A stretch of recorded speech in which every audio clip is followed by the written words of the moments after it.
What's up, guys? You are very welcome along to this Mohamed Salah special video here on Anfield Agenda. And as the title says, we need to have a conversation around Mohamed Salah. I want to know your take, as always, on the Egyptian king and the situation we currently find ourselves in with him at Liverpool, which is not at his brilliant best. I want to know your thoughts in the comment section. Please do drop a like on the video and please give it a few minutes to watch it rather than just going with the title and thinking that I'm insulting Mohamed Salah here. That is not my intention with this video in any way, shape or form. But again, I do think we have to have a frank and honest discussion about where we are right now.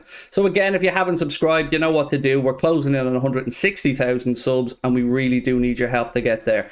So look, let's, as we say, have a conversation around Mohamed Salah. And for me, I've been quite honest around my feelings about Mo right now. I think that he has lost a yard or two of pace, and I don't buy into some of the theories that teams have just figured him out. And I certainly don't buy into anyone who's saying that he's not putting the effort in or he's not running the hard yards. I would never accuse Mohamed Salah of that, because for me, he's a player that does track back, that does work for the team, and that will always give 100%. But that doesn't mean that everything is tickety-boo and the garden's rosy. It isn't right now. And for me, what I would like to see happen with Mo is, like I've said many, many times, what we've seen with Cristiano Ronaldo or Lionel Messi or other players who, when they get to 29, 30 years of age, they start to look at their career path a little bit differently and they tweak how they play. And it's not insulting to Mo to say that yes, he's dropped a yard of pace. Just think back to one of our counter-attacking goals. I think it was against Arsenal at Anfield a few years back, and just look at the pace of that goal and how quickly we move from one end to the other. And right now, I'm not seeing the same explosive Mohamed Salah, and also we're not getting him into enough positions to really impact games in a positive way. So how do we go about resolving that? For me, the answer is simple. It's to put Mo through the centre, to turn Mo into a striker. And the beauty of having Darwin is we know how impactful and how good he can be coming in off the left-hand side. So there are many options, I think, for Jurgen Klopp to tweak the system to get Mo back to doing what he does best, which is putting the ball in the net.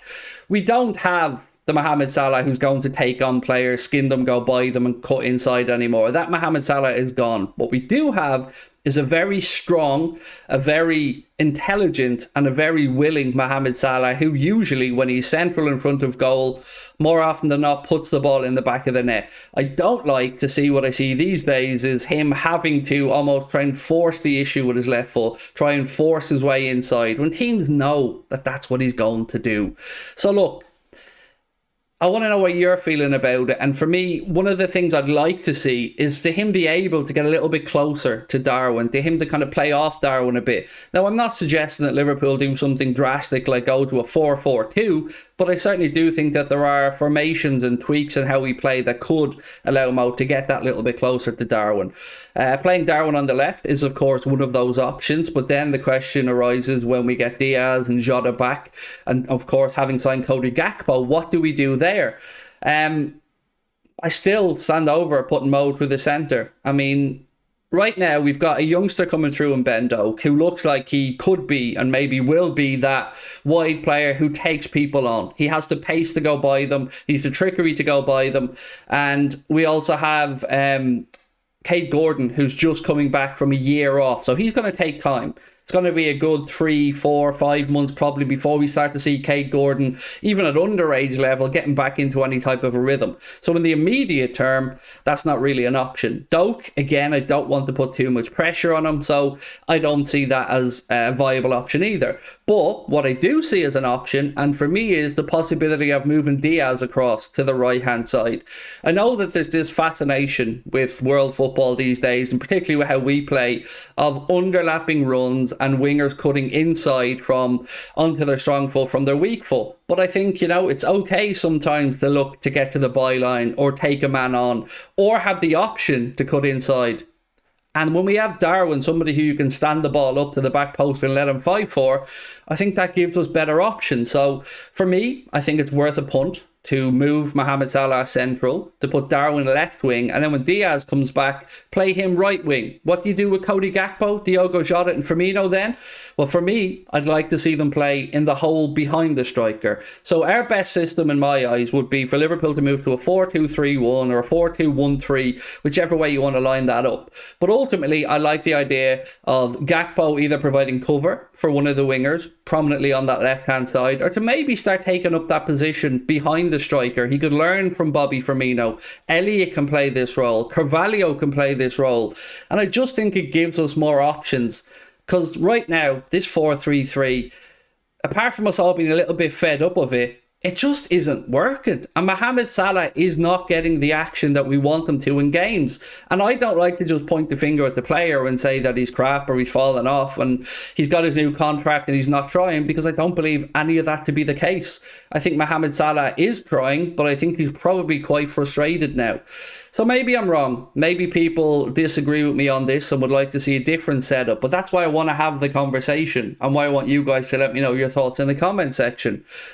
It is a difficult one, and there is no denying that when we sold Sadio Mane, it lost a lot of it makes us lose a lot of that, I don't want to say craziness or reckless abandonment, but those runs, those clever runs that provided the space for Mohamed Salah to operate in. Firmino was capable of that as well, but to a lesser extent because he hasn't got the pace and trickery that Mane had. But that's where I think Diaz is a huge loss to us right now. Probably more than any other player that's out. I think it is Lucho that is the one that is really showing us up to be a little one-dimensional at the minute. So in an ideal world, I would like to see him become the Sadio Mane option that gives Salah that space to operate in. And if you look back to Mohamed Salah's time with Roma, with Edin Dzeko, you can see that he can play with a big man. He is capable of still scoring goals and contributing and assisting with a tall centre forward. And Darwin is kind of the modern big, tall centre forward who runs the channels, can get in behind, can use his physicality, can make those clever runs, can stretch defences. So for me, having Darwin on one side, Diaz on the other side, kind of drawing and creating space for Mohamed Salah to operate in, maybe to pull back the edge of the penalty spot for a ball. And I know this is, a bit of a shock, but we are allowed to get to the byline. This insistence that Klopp seems to have for Trent, Robbo, Henderson, whoever, to cut back inside and play early crosses in, does my head in. Go to the byline, mix it up, and give the lads something to fight for. Because there's too many aimless crosses going in. There's too much frustration right now amongst our fan base, and it leads to a lot of finger pointing. People are already trying to write off Cody Gakpo. He's only in the door. I think he's been extremely unlucky that he's had to come in and try and be the saviour, if you want, to a team that is struggling for confidence right now. And I think that comes from missing Diaz. Diaz is the key to all of this for me. And I also don't like to see people going in on Harvey Elliott, 19 years of age, moving positions. Remember, he was a wide forward who's been asked to play in midfield now. I again think there's a space there for him or Carvalho to play in that hole behind the striker. I think we've got plenty of people who are capable of that. And also, it can draw defenders in as well. We shouldn't need any more than two midfielders in front of our back four, one of them with the freedom and one of them being Jude Bellingham, with that freedom to make box-to-box runs. And then you leave somebody else in there to cover, whether that's Thiago, Bajcetic, Fabinho, or somebody else who comes in the summer. So for me right now, I don't think Mohamed Salah is finished or anything like it, but I do think his days as a pacey, attacking right winger are over, and he needs to come central and reinvent himself as a striker. That's what I hope Jurgen Klopp does with Mo, because I believe then we will see Mohamed Salah start to rack up those goals again. Now it's over to you, my friends. Let me know if you agree, if you disagree, or what you would like to see happen. Again, I do appreciate your time. I'll talk to you soon. Much love. Bye-bye.